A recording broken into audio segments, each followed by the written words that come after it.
Hello and welcome to the podcast. I am your host, Donna. Join me as we deep dive into real and raw conversations about love, life, money and business.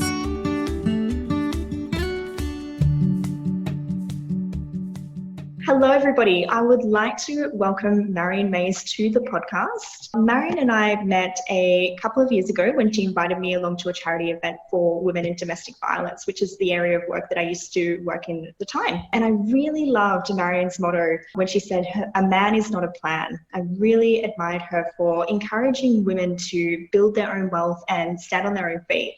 Marion is actually the founder of Thalia Stanley Group, which is named after her mother and father, Thalia Stanley.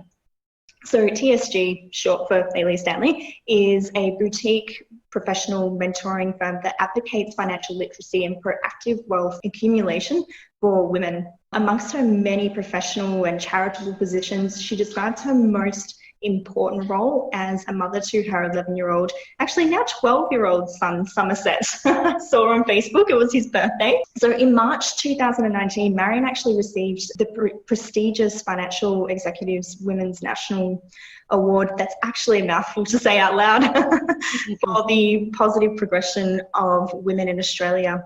Marion is actually at the moment contributing as an author to a book, Property Know-How Investing in Australia. She's been published in the UK in the last year and is a regular contributor to the media on the subject of property investing, financial literacy, building wealth and financial abuse. Marion is a regular contributor to the media and has recently been featured in the Herald Sun, the Morning Herald, Domain Property, ANZ online money publication, the Property Investor Magazine, Smart Investor, the Australian newspaper, Money Magazine, and many other publications. So it's an absolute honour to have somebody of Marion's calibre come onto the podcast. Marion is an official advocate for White Ribbon. In this role, she speaks to men nationally to champion change for prevention against violence against women and children. She's a champion for shining the spotlight on homelessness in Australia. And this year she'll complete her 3rd winter sleep out and has been appointed an official ambassador for the 2019 Vinnie CEO sleep out. So it's a massive achievement. It is Marion's mission to bring financial literacy and learning to every woman in Australia in hope that we will step into our birthright of abundance and economic power. So Marion, thank you so much for being here and welcome. Thank you, Donna. I'm excited to be here. Yes, and thank you for that very generous introduction as well. Yeah. I stumbled across a few of my words because I was like, wow, like you've done a lot. It sounds that way when it's all read out at once, but thank you. Yeah. So could you tell us a little bit about yourself and the transformative work that you do? Yeah, I'd love to. So I've been working in the financial services industry for about 3 decades, and I say 3 decades rather than 30 years because then I sound younger than I really am. And I've worked in a variety of areas in the financial services sector. So I've worked in credit assessment, deciding whether or not people get loans, debt collection, lending, asset recovery, so actually repossessing houses and selling them for the bank in the peak of the recession, banking and investment work. Then in early 2002, I started specialising in wealth mentorship and in particular using property as a vehicle to help people increase their wealth. So that's a little bit about my background. In terms of the transformative work that I do, I guess really for me at the simplest level, it's about inspiring or encouraging or championing women and individuals to become economically empowered. I honestly believe that it's everybody's birthright to have wealth and abundance regardless of your background or your story or the country that you were born in. Yeah, and I think one of the things that you certainly did for me, one of the very first times that I came along to your workshops, Marion, for those of you who don't know, actually hosts a lot of workshops for women and for men and for couples who want to get along and learn more about, financial literacy.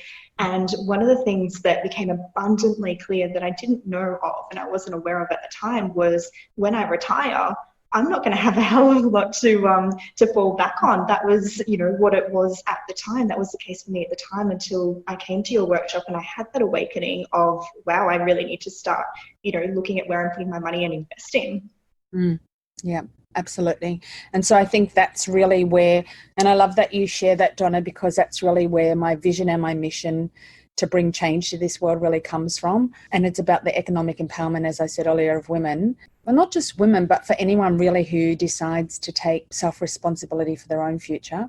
And my dream, dream is I hope to leave a legacy in the form of programs that run worldwide that teach both children and adults financial literacy. And it seems pretty simplistic, like a pretty simplistic legacy or dream to have, but really, for me, I am so pulled and I'm so driven and I'm so motivated by the thought of, imagine if we lived in a world today that every person who left school or university and went out to work actually had financial literacy and actually was economically empowered, so that when you finished working for 30 years or 40 years or 60 years, rather than struggling just to pay off your mortgage and live on the old age pension or have a shortfall in retirement, imagine if every single person just had economic empowerment and wealth and abundance.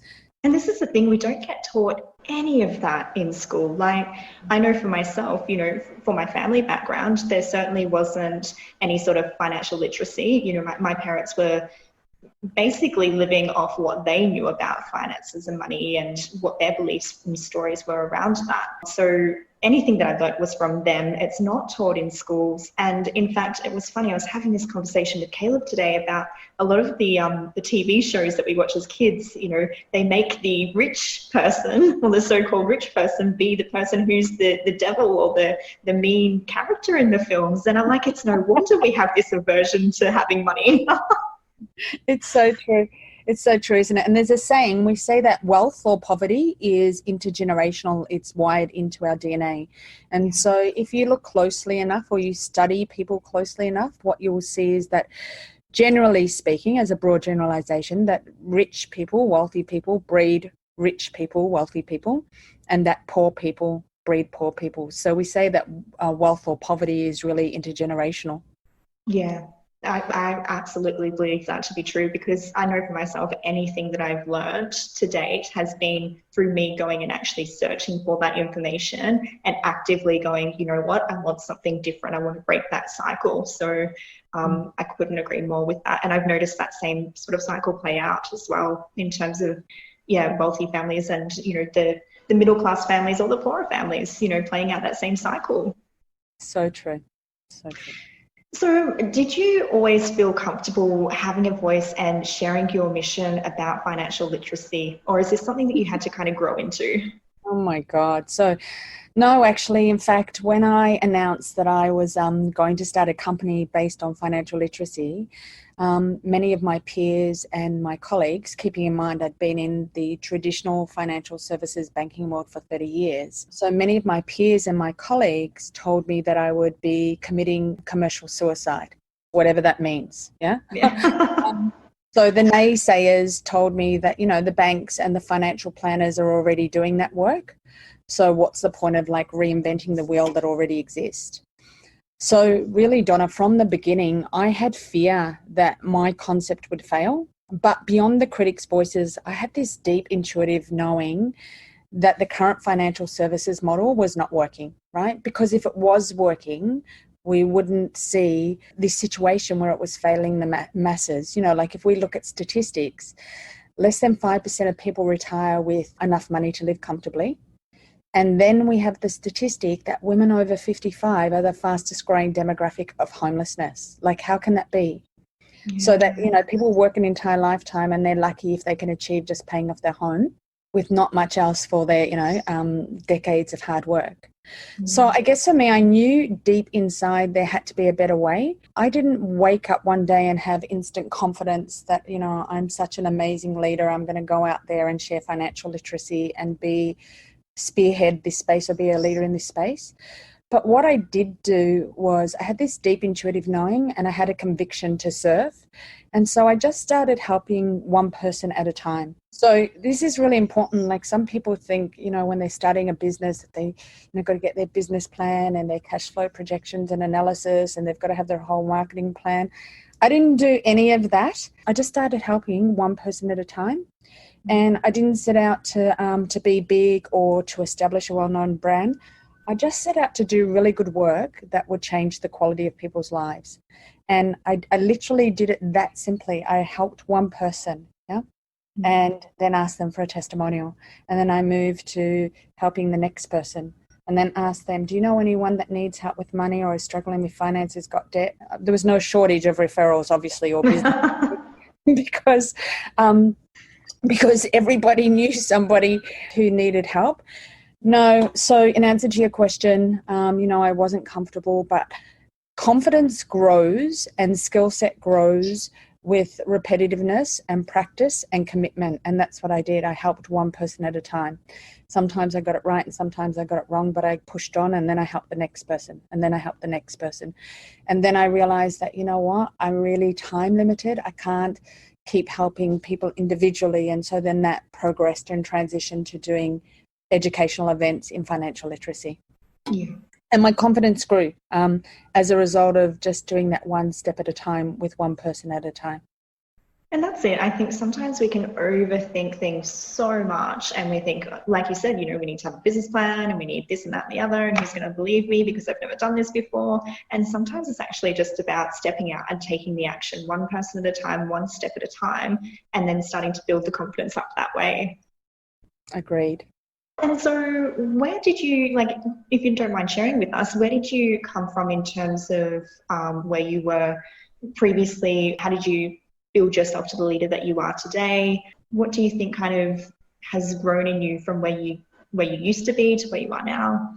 Yeah, so I grew up in, a regular normal family, and I'm the youngest child. And I grew up in, I would say, to the lower end of the social economic scale. So I didn't grow up in an affluent or wealthy family. And my journey led me to I spent a lifetime studying to improve myself. That's the truth. So I started studying personal development, coaching, NLP, neuro-linguistic programming, EFT, or any other methodology or shortcut, as I called it at that time, that I thought would be helpful. So that had been my journey, self-inquiry, personal development, reading, trying to always become a better version of myself. I don't think I would ever have considered myself a leader. In fact, I worked in corporate for many, many years and I was always pushed that I had to take managerial roles or more senior roles rather than be at the coalface serving clients. And I actually, in every instance, resisted. And I remember one of my managers saying to me, if you don't, we're offering you this promotion, and if you don't take this promotion, this is not going to be good for you in terms of working with us for the long term. So I never really considered myself to be a natural leader or have the natural skill sets of a leader. But really, I guess the turning point for myself was when I decided to combine my deep love and passion of self-inquiry and personal development and learning with my skill set that I'd gained in the wealth and the finance space, together with my coaching skill set, and then take the plunge and lead into leading women in economic empowerment. And even now, when you use that term leader, I still don't articulate often or see myself in the version of someone who's a leader. But what I'm trying to do every day is because I believe that innately and divinely we have everything that we already need within us. And so I consider myself more as a champion for women to stand beside them, to champion them into economic empowerment, if that makes sense. Yeah? Yeah, it does. It's that sense of not really identifying with it. Somebody will say, oh, wow, you're leading in the industry. And you're kind of like, yeah, I am, I guess, I'm changing everybody's lives. I guess you could say that, but there's some sort of, thing around identifying yourself with it. I get that. Yeah. So what are some of the biggest challenges that you've had to overcome within yourself to get to where you are now? Oh my God. Okay. Which one? I was going to say, how long have we got? We want to keep this short. So I'd say firstly that Now, most people might not perceive this as being true about me because I come across as quite direct and strong and forthright, but I'm a deeply sensitive person. And so I had to overcome the constant issue of caring about what everyone else thought about me. I had to overcome a lifetime struggle with an internal dialogue about whether or not I was good enough to do this work, whether or not I was good enough to run a company, whether or not I was good enough to champion women in the space of financial literacy and economic empowerment. And to speak to that, what I would say is that that is not an external job. Yeah. There is no leadership program you can go and do. There is no course you can take. It's tough inside work. And I really want to make that point because, yes, of course, you need mentors and you need coaches and you need people to champion you to overcome those challenges, but it's really an inside job. It's really inside work. And it's the hardest work to do because it's intangible. It's not like learning, I need to learn Xero bookkeeping software. It's not like a hard skill. It's a soft skill and it's an intangible thing. I think the other biggest challenges was having to go it alone. And what I mean by this is that when I decided to create a company 5 years ago based on financial literacy, well, first of all, no such thing existed. Like it wasn't even a job. Like my friends were like, can you just explain to us one more time what it is you're going to do? And I'd say, I'm going to make a company based on financial literacy. And they're like, yeah, that's not a job. And if you're trying to teach people about financial literacy, how are they going to pay you to get financial literacy? Yeah. Because they probably don't even have money. So the biggest challenge was really having to go it alone. And what I meant was stepping away from those that lived on a different vibration or had really limited beliefs for their own life or were simply not going to support my journey. Not because they weren't good people and not because they didn't want to see me succeed, but it wasn't within the sphere of what they knew was possible for them. So therefore, how could it be possible for me? So if you've grown up your entire life as an adult working in the corporate space and that's all you know, stepping away from that and then going out on my own 5 years ago in an industry that didn't really exist, I'd have to say was a really big challenge. But all the external stuff that we think are challenges in setting up a business or running a business, for me, I would say the greatest challenge is the inside work that I had to do and the inside work that I still have to do. It just changes, like you help one person at a time and then you speak to a room of 30 people and then all of a sudden you're speaking to a room. I did an event a few months ago where I'm speaking to a room of 100 women and then you're speaking to 500 people. It's still the same. It changes in terms of its magnitude, but those internal challenges of, self-doubt and am I good enough? They're the biggest challenges that I've had to overcome. And that voice that said all along, like, who are you to be doing this? And the answer for me now always is I'm Marion and I'm so committed to serving and helping women and all people have a better quality of life. That's who I am. I love that last bit. I really, really love that last bit because I think I've heard that time and time again, who am I? Am I good enough? All of those sorts of things, but not many people actually finish that off with an answer. I am Marion and this is what I do. This is how I serve, or actually identifying yourself with that, owning this is who I am. Like I'm meant to be here. I'm meant to be helping these people and serving these people and changing the world.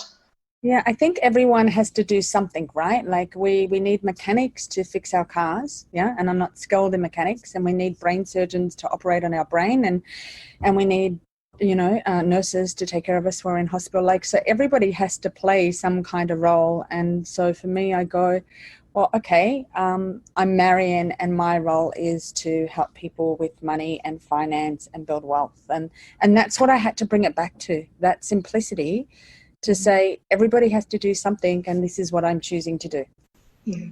Yeah, that's it. And I think also kind of what popped out to me then as you were speaking is that, and this is something that I say to the girls that I work with all the time, it doesn't matter whether you're at the beginning of your journey, whether you have a part-time, full-time, super, super successful business at every single level, you're always asking yourself, oh, am I good enough? Oh, can I do this? Like I thought when I got to full-time business, and you knew me when I was, full-time working and starting my business.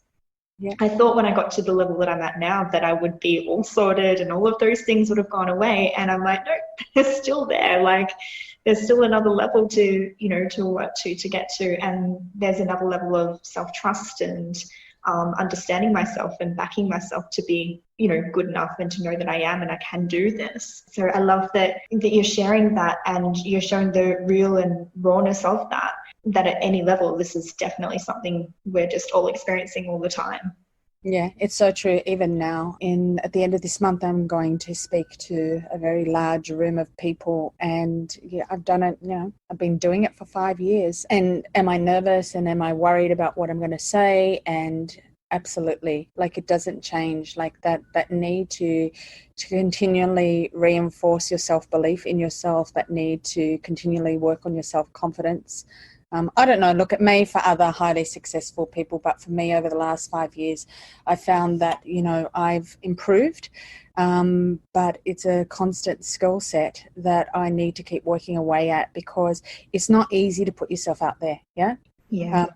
It's not easy to put yourself out there, because then you open yourself up to the public opinion arena, yeah? Yeah, that's it. Totally.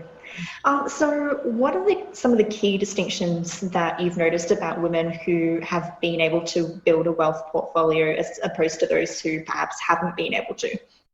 I love this question the most when I was reading through the questions. So the women that are most successful are those that have a strong why. Now, sometimes it's a lifestyle why. They're a single mother and they have children to support. Or sometimes it's the background that they came from, where they've vowed to themselves at some point in time, I'm never going to end up where I came from. Mm-hmm. So they don't wish to repeat the history of their family genetics. And for some women, they've got a mission to achieve. In all of those examples, what you can hear is there's a deep why. Yeah, it's not I want to make money because it's the responsible thing to do. It's not I want to make money because I want to prove I can adult. It's not that. It's this deep why that's either pulling them towards something they aspire to have or pushing them away from a place that they never want to be in again. So they're the women that I find are most successful at creating financial literacy. And it's not to say if you don't have a deep why, you can't be successful at creating wealth. But the work then starts at a different place. So if I'm working with a woman that doesn't already come to me with that deep why, the work then starts with, let's find what it is internally that's going to drive you and make you tick. The women that I see maintain the status quo of being economically disempowered and I've been doing this work for a really long time, 3 decades, as I said. So I've sat in front of a lot of people. And the one common denominator that I find between those that have success in building wealth, regardless of how much they earn a year, and those that don't, is the women that are most successful at building wealth have a higher or a stronger level of self-care, self-respect, self-love, and most importantly, self-responsibility. They're not waiting for inheritance. They're not waiting for a man to come and rescue them. They're not waiting to win Tats Lotto. They're not waiting for money to fall out of the sky. They accept that the quality of their life is a direct correlation between their willingness to take self-responsibility and take action. And then on the reverse of that, this is the theme that I notice with women that just never build wealth, and no matter how many seminars they go to and how many books they read and how many promises they make to themselves, are the women that are really defined and invested in their story. Yeah? Yeah. So very often, particularly because of the space that I come from, I do a lot of advocacy work. No longer now for White Ribbon because the organisation is closed, but now I'm an official ambassador for St. Vincent de Paul. So that hasn't been announced yet. Actually, it's about to be announced. So in the advocacy space, I meet a lot of women and people that are really invested in the story of where they come from, what their struggle has been in life, and how difficult it is for them. And that is wrapped up in their identity, yeah? And they might be working in a law firm earning $300,000 a year, but they still don't have wealth and they're still broke because they are so committed to story. So if I could give any women the distinction of what do I need to do in order to build wealth and be successful at it, it would be find your why, find your mission, find the driving thing that pulls you forward. And it would be cultivate, if you don't already have, a high level of self-care, self-respect, self-love, and self-responsibility. And if you're thinking, well, I work hard and I'm an intelligent woman, but I'm just not getting ahead, then my invitation to you would be self-inquiry. Am I stuck in story? Am I so invested in the story and my plight and my struggle? Yeah. And for as long as you are, doesn't matter how many mentors you have or how talented you are, you will struggle to build wealth. Yeah, I could not agree with any of that more, honestly. Like I've found, particularly in the space that I'm working with, women at the moment, helping them to build businesses and scale their businesses. One of the things that I found is the women who are almost, it's like a borderline obsession with what they're doing. Like they love what they do so much. They're the master of that thing. They, in their spare time, they love to listen to a podcast about it or something like that. They literally cannot get enough of it. When they've got that level of like strength of, their passion, I find that people just really do tend to succeed in that spot because it kind of oozes off them energetically. Like people just pick up on it, they are actually the master in that thing. People do see that they know that thing really, really well. So I think definitely in terms of like knowing, kind of what your why is, why you're doing this and having a strong why is really, really important. Also, for those of you who maybe haven't heard about, our story, because this is something that Marion just mentioned before. So what Marion's talking about in that sense, if you haven't actually heard this form of language used before, is, the story around, I don't know if I can have that because I don't earn enough. So how am I meant to invest more money into something? Or I'm never going to be successful, or none of my family before me has been successful, or it's just not possible for me. Like that's the sort of story that will hold you back. I imagine you probably have some go-to ones, Marion, for people that come to you. Yeah, and there's big ones, there's kind of global ones, like, and it usually relates to, I come from this country, i.e. third world country or disadvantaged beginning, or I come from this type of family where we were always poor and there was intergenerational poverty, or it'll be some horrific personal life story that I, had major surgery, or I suffered a heart attack, or I was in a car accident, or I'm a victim of domestic violence, or... and it's those stories become, if you like, a badge of honor and the reason why we can't be the best version of ourselves and have all the things we truly deserve. And Justin, thank you for picking up on the story language. I never think about it anymore because that's how I kind of naturally think, in terms of whether people are living in story or not. I guess the other saying is, that reality lives in language. So whatever we say often enough and repetitively enough to ourselves becomes our truth. Yeah. And it starts with the I am statements that we have, and that's what I literally had to do in the beginning when people said, what's your business again? Because we don't actually understand what you're saying to us. So you're not a mortgage broker. You're not a finance company. You're not a financial planner. You're not like, what are you? And I had to start with those I am statements. I am a financial literacy educator. I am economically empowering women to build wealth. And you can take that further to use in your own personal life in terms of whatever I am statements you're going to make eventually over time will become your reality. As you were just saying that out loud, one of the things that was kind of coming to my mind is the interesting way that when we don't understand something, we try and pigeonhole it. So I need to label that thing because I don't understand it. So are you a mortgage broker, or, what are you doing? People try and label that for their own level of understanding. And I find that really, really interesting. I think we do it a lot as humans, to try and make it make sense in our mind.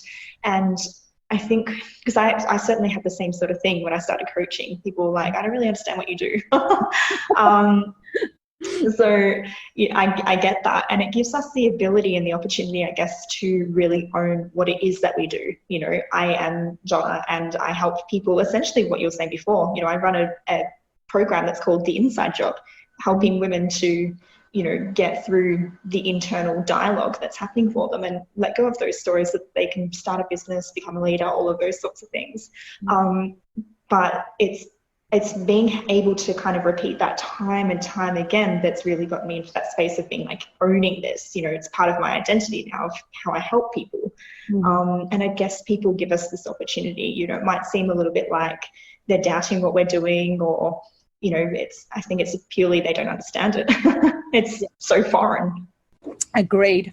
So what 3 key pieces of advice would you give to women who are wanting to stand in their power and build financial freedom for themselves?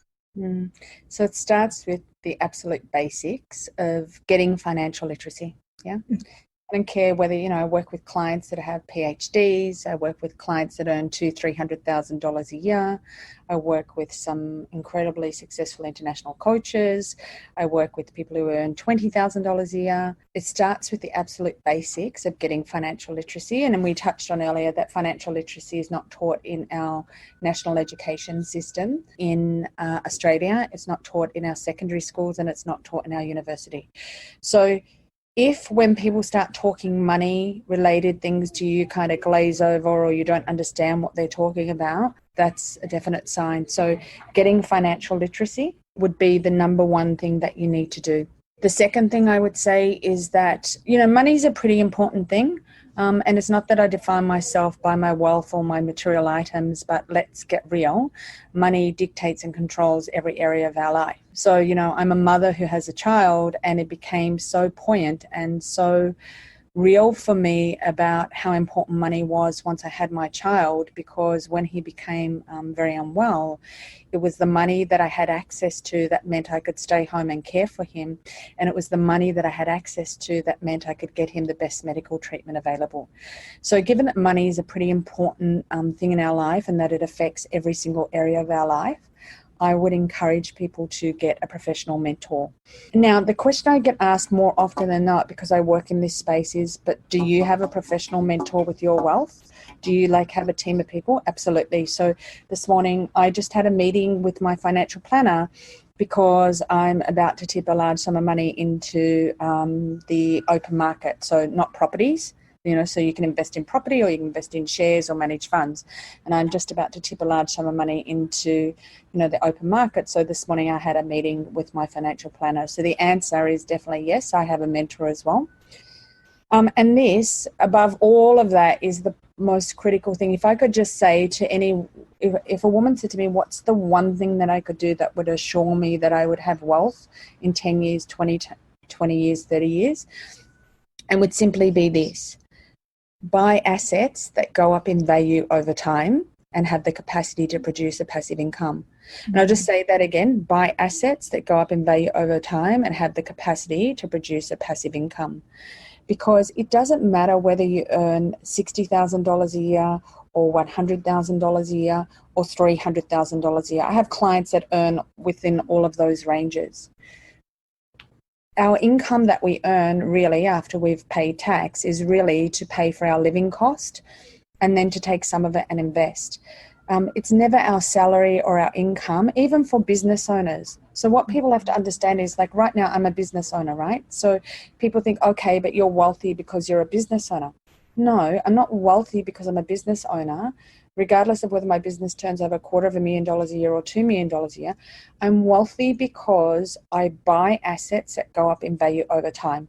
So hypothetically, if I'm 30 years old today and I buy a property, and I'll just use property as an example because it's so simplistic, that's worth $500,000, yeah? And then I wake up on my 40th birthday 10 years down the track, and that same property is worth $1 million, yeah?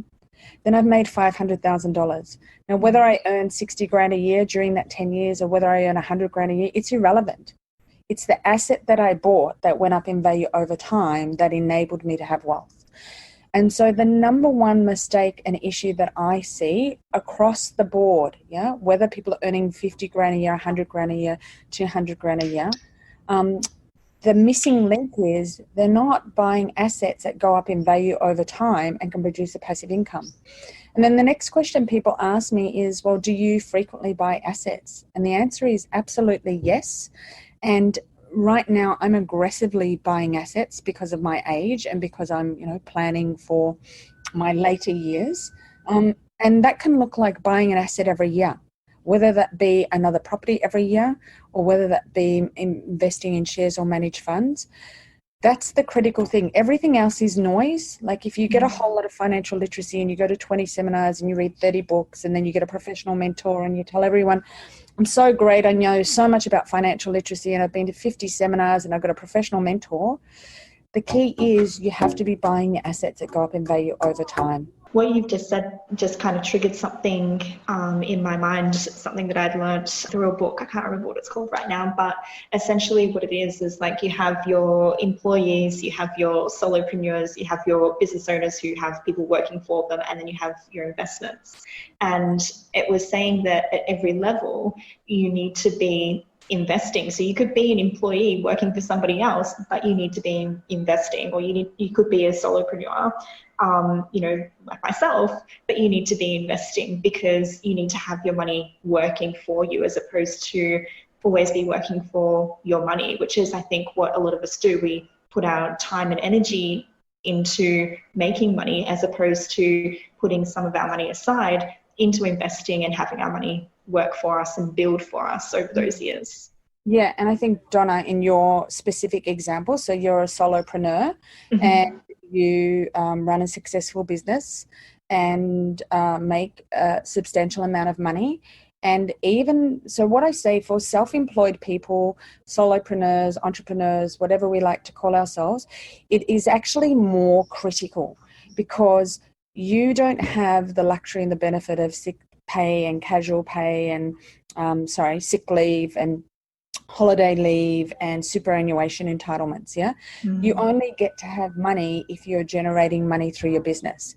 So what we always say to self-employed people, well, all people actually, like my goal 5 years ago was that I wanted 50% of my income to come from my assets that I bought that go up in value, and 50% of my income to come from paid effort for work. And then eventually we want to be working towards that. Majority of our income comes from our investments, not our business. Our business is not an investment. Majority of our income to be coming from our business, and then we get up every day and we work because we're driven to, and it's our passion and it's our love. We don't need to because we need to generate enough money to pay the electricity bill. I think this has become like probably more and more apparent, like for me more recently, as the next couple of years as we look to start a family. Both Caleb and I are business owners or solopreneurs. So investing is huge for us right now because there's going to be a point in time where we're going to slow down, a little bit in terms of being able to be in the business. And so having that investment money there is really important. But probably even more so than that, I've noticed a couple of times on Facebook, you see people put up these GoFundMe pages, for, all of a sudden they've gotten sick out of nowhere, or they need surgery that costs a lot, or they found out their child is sick, or somebody's passed away and they didn't have the funeral expenses, like all really awful things to have happened, and very, very out of the blue, like you just cannot plan these things. And I think having that investment portfolio there is just such a good backup for when any of these things happen, whether they're happy circumstances or whether they're sadder circumstances. I think it's the distinction between taking self-responsibility and not. And I think the mindset that it's anybody else's responsibility ever to take care of you financially, be it your businesses or your partners or your husbands or the government or an employer, is just outsourcing your power. And I can honestly say to you that all the time I meet people who for the last decade have made $200,000 a year. That's their salary in their profession, and they didn't invest.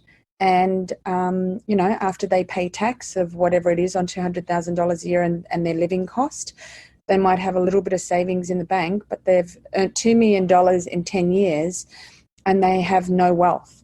So there seems to be this misconception that if I can make a business and I can make that business turn over a couple of $100,000 a year, then I'm going to be okay.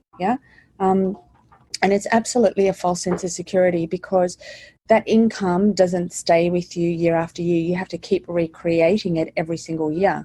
But what does stay with you and what does go up in value without you doing anything is the assets that you buy that go up in value over time. Yeah. So that would be my 3 takeaways. Absolutely. You have to get financial literacy. It starts with the basics. You need a professional mentor because honestly, it's not easy to navigate the complexities of financial markets, asset classes, understanding all of that. But all of that aside, that's all noise. The simplest thing you need to be doing is buying assets that go up in value over time. And it's something that should be part of your annual financial management thing, that every year you make sure that you're buying some kind of asset.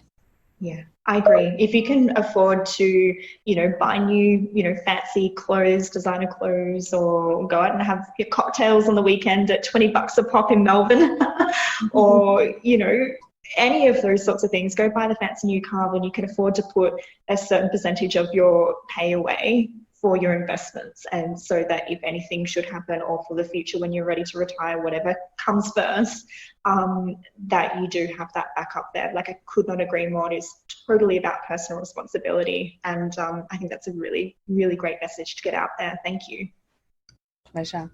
So where can our people find you? I know I've certainly attended some of Marion's workshops, and I 110% back Marion's work. Like, she's just opened my eyes to a lot of things. And because of Marion's advice, Caleb and I have started investing, and we have started to see that grow already. So I couldn't thank Marion anymore.